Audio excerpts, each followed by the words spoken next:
Welcome back, everyone. You may have followed President Trump insisting that Iran should come back to the negotiating table and sign an agreement dictated by Trump, essentially. But what he doesn't tell anyone is that in 2015, Iran signed an agreement with President Obama, and in that agreement, Tehran agreed. It committed itself to limit its nuclear program merely for civilian use. And after signing that agreement, it was assumed that the problem with Iran, what the Americans call the problem with Iran, was over. But 3 years later, in 2018, President Trump arbitrarily tore up the treaty. He said it is unfavorable to the United States. Now, if it is unfavorable, obviously the first thing to do is to sign another treaty where the shortcomings are remedied. But he didn't do that. He tore up the old treaty.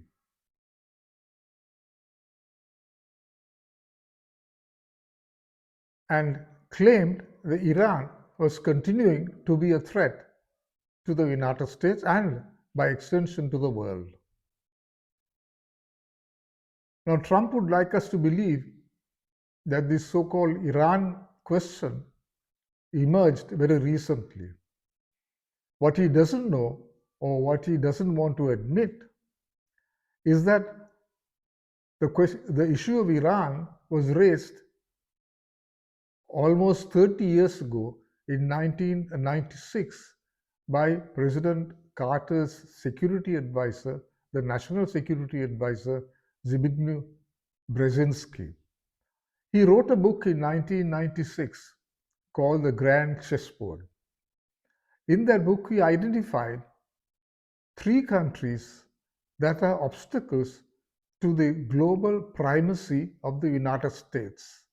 And at that time, Brzezinski and his cohorts in Washington, the so-called neocons or neoconservatives, to give the full name, they were gung-ho on ensuring global primacy of the United States after the dissolution of the Soviet Union. And to achieve the global primacy, as I said, Brzezinski identified 3 countries.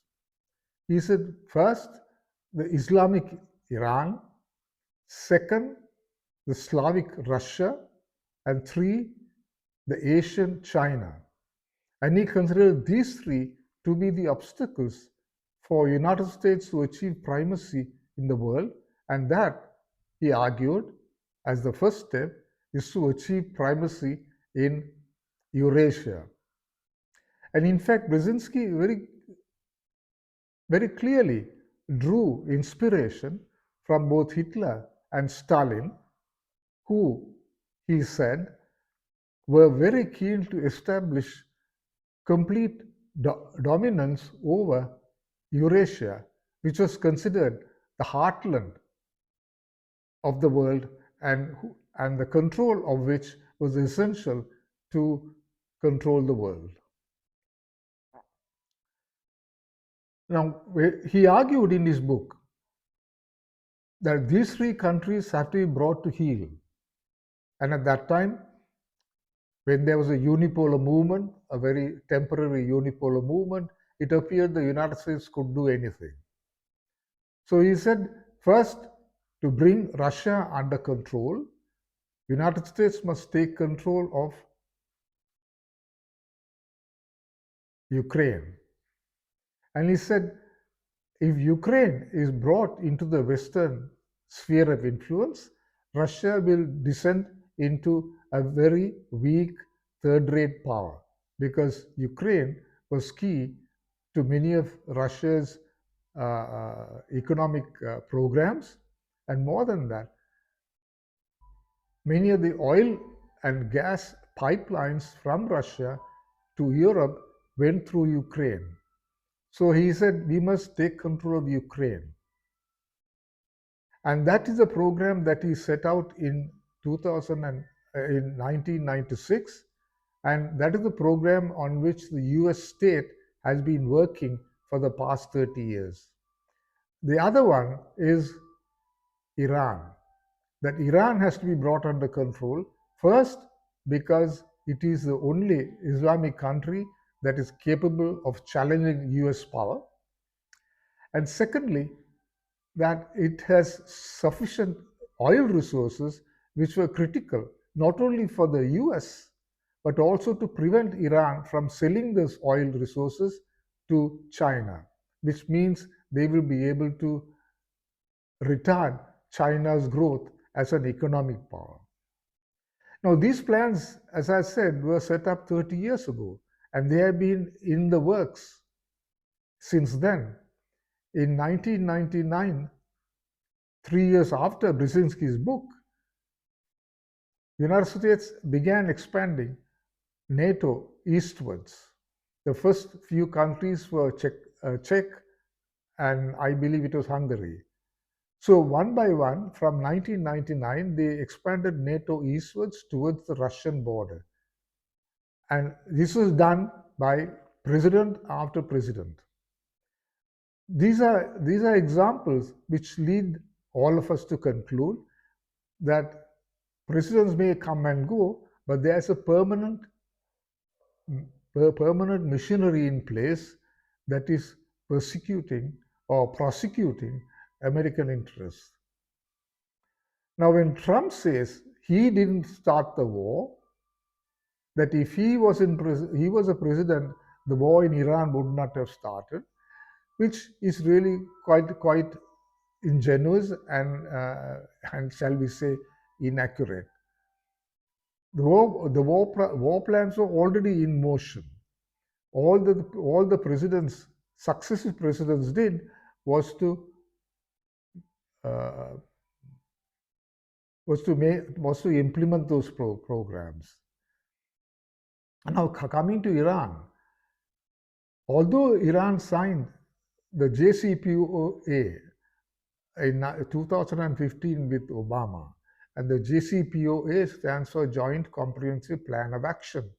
And although Iran agreed to suspend or limit its nuclear program to civilian purposes, and which President Obama at that time considered sufficient, although I suspect the deep state was not happy with it. And I think Obama, perhaps it was his personal initiative to not so well disagree, but to divert from the plan already in motion to sign that JCPOA with Iran. But it's evident that it was very transient because 3 years later, when Trump took over, he tore up the treaty. And having torn up the treaty, he demanded that Iran should scrap its nuclear program, meaning even its civilian nuclear program. He comes back to power in 2024 and he immediately begins a campaign against Iran as a threat in the Middle East because of its nuclear program, and then he invites Iran for peace talks. And 2025, June, Iran agreed to come to negotiations and genuinely sign an agreement that is acceptable to the United States and to the UN and so on. While Iran was negotiating this treaty, naturally they assumed they would not be attacked because negotiations are going on. And as a result, many of their nuclear scientists and senior commanders in the army did not take sufficient precautions. They let their guard down and they walked about Tehran in their normal course of work. And while the negotiations were going on, as a distraction, Israel, on behalf of the United States, attacked Iran and killed 9 out of 10 nuclear scientists. Now, Trump, of course, pretended he didn't know.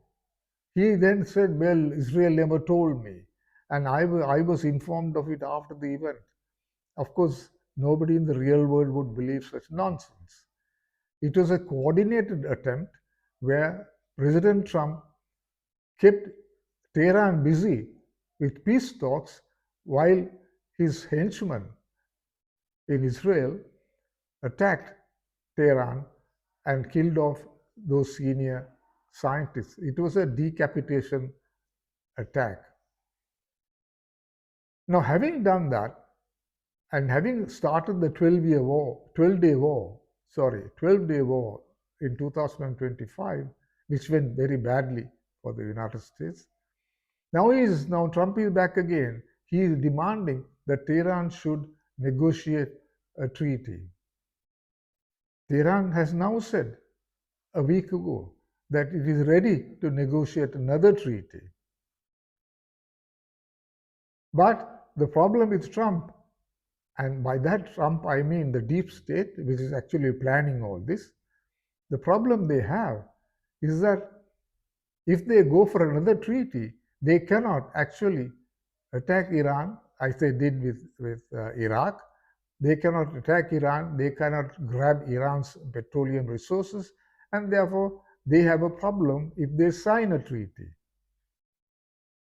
So now Trump struggling to find a way out of this corner. How will he handle this situation? One possibility is to have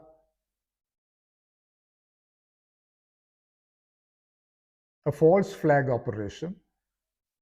That means they shoot their own goal, as it were. So they create a crisis and then they blame Iran. Now, I don't want to speculate on what he would do in the future. What we have to now understand is that after Venezuela, Trump has been advised, or some people have suggested to him, that perhaps he should do another kidnapping of Iranian leadership. But of course, that is rather a spacious argument. It's not something that they can succeed in the case of Iran. So what remains to be seen? It's difficult to predict now.